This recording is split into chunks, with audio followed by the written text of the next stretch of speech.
At 18, I was really fortunate when I met a monk. And this monk was invited to speak. And I kind of just went because one of my friends forced me to. At that time, I was listening to CEOs and entrepreneurs and business people and marketers who I thought that's what I was aspiring to be like. And then I hear this monk. And he captivated me like no one had ever captivated me before. It was like staring at the most beautiful woman on the planet. You know, I was completely fixated on him. That was the beginning of what changed me.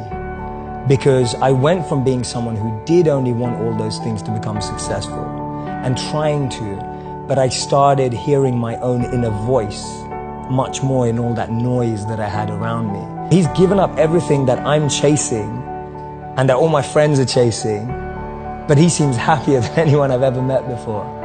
And he spoke about this incredible principle where he said that we should plant trees under whose shade we do not plan to sit.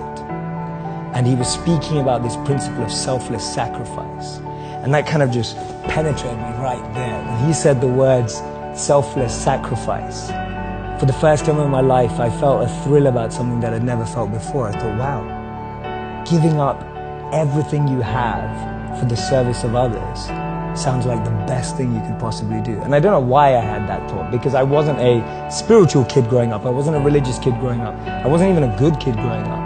I was just a rebel, a misfit, trying things out, an experimenter, which I still consider myself. And so what I started to do is I was interning at companies and firms and corporates, thinking I was getting a grad job afterwards. And then I'd spend the rest of my summer holidays interning in India, living with him as a monk.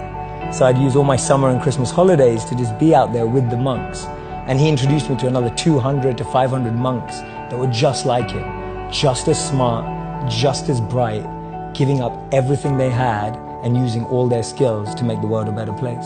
Did you already have a sense of unease that like I'm a rebel without a cause, or like what was it about that moment? And you seem very aware of yourself. Mm-hmm. So I'm hoping that some of that awareness is present then. Like what was that moment?